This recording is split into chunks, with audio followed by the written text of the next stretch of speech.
Perkenalkan, nama saya Fatina Amiroh dari kelas 11 MIPA 3, nomor absen 13. Perang Diponegoro.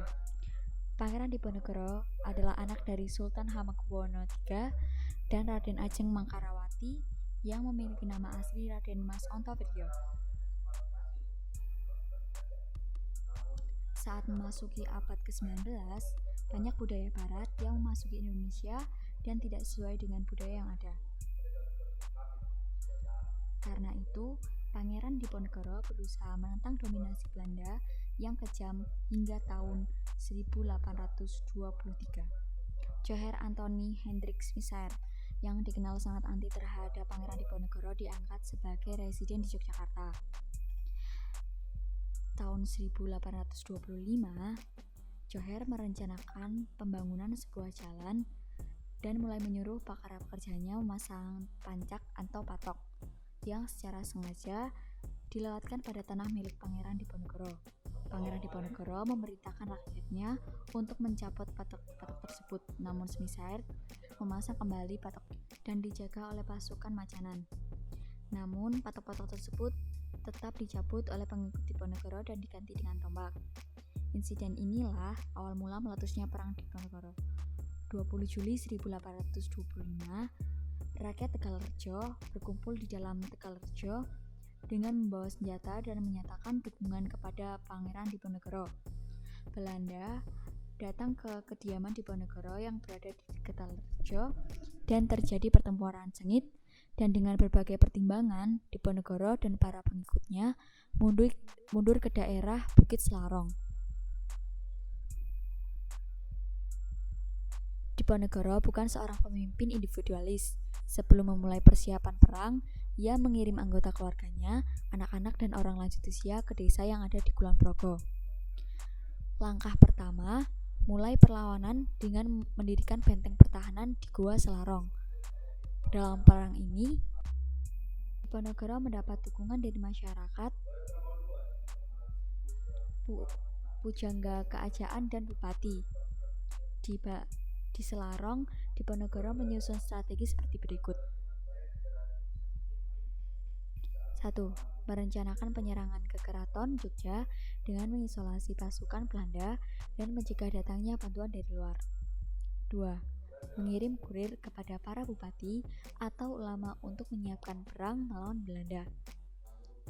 3. Menyusun nama bangsawan yang sekiranya mana yang lawan dan mana yang kawan. 4. Membagi kawasan Kesultanan Yogyakarta menjadi 16 mandala perang yang terbagi menjadi Jogja dan sekitarnya.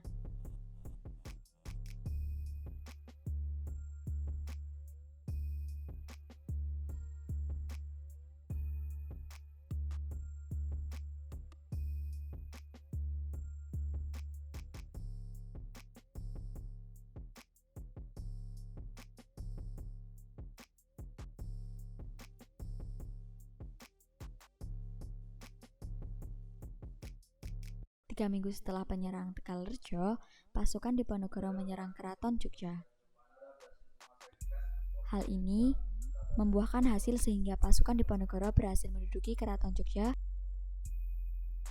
Pangeran Diponegoro terus mengobarkan semangat Perang Sapil, perang yang membela Islam, perlawanan yang efektif, sehingga ia memperluas wilayah perang hingga sampai ke Banyumas, Kedu, Semarang, dan Rembang, dan ke arah timur, tepatnya ke Madiun, Magetan, Kediri, dan sekitarnya. Perang yang dikobarkan Diponegoro mampu menggerakkan kekuatan di seluruh Jawa.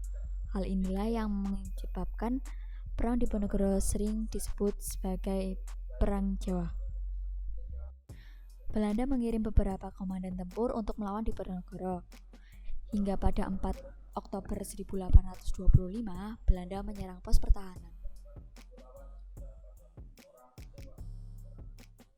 Namun pos pertahanan tersebut telah kosong karena sudah dipindahkan ke desa di bawah pimpinan Ali Pasha. Pangeran Diponegoro menggunakan banyak strategi untuk melawan Belanda, seperti penyerangan langsung yang mengandalkan jumlah pasukan yang besar, menggunakan prinsip perang gerilya, dan strategi perang atrisi.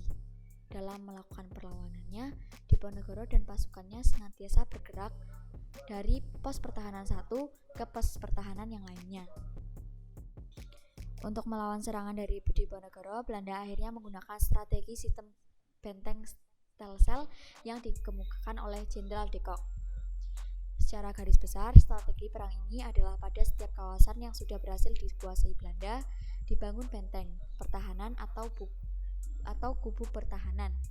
Kemudian dari masing-masing kubu pertahanan tersebut dibangun infrastruktur penghubung seperti jalan atau jembatan.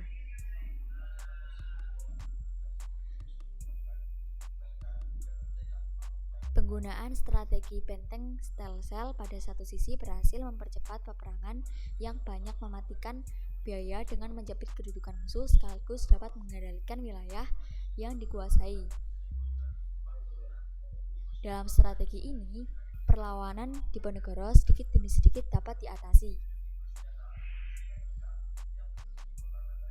Para pemimpin yang membantu Diponegoro mulai banyak yang tertangkap.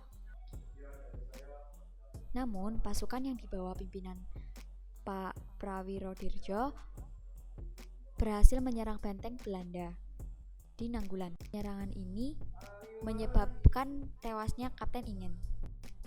Pasukan Belanda dikonsentrasi untuk mendesak dan mempersempit pergerakan pasukan yang dipimpin Prawirodirjo dan mencoba untuk mengajak berunding, namun selalu gagal.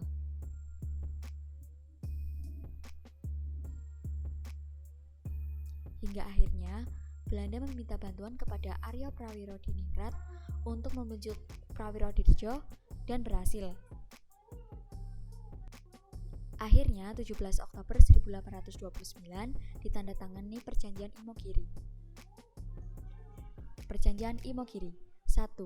Prawirodirjo diizinkan tetap memeluk agama Islam. 2. Pasukan Prawirodirjo tidak dibubarkan dan ia tetap sebagai pemimpinnya. 3. Prawirodirjo dan pasukannya tetap diizinkan menggunakan sorban. 4. Sebagai kelanjutan perjanjian itu, 24 Oktober 1829, Prawirodirjo dan pasukannya kembali ke ibu kota, negeri Yogyakarta untuk secara resmi menyerahkan diri.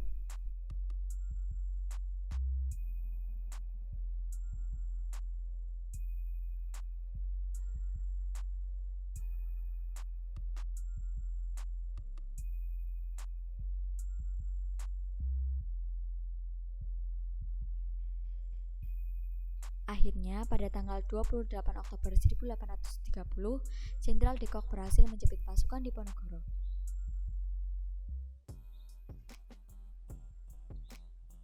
Pangeran Diponegoro menyatakan bersedia menyerahkan diri dengan syarat sisa anggota laskarnya dilepaskan.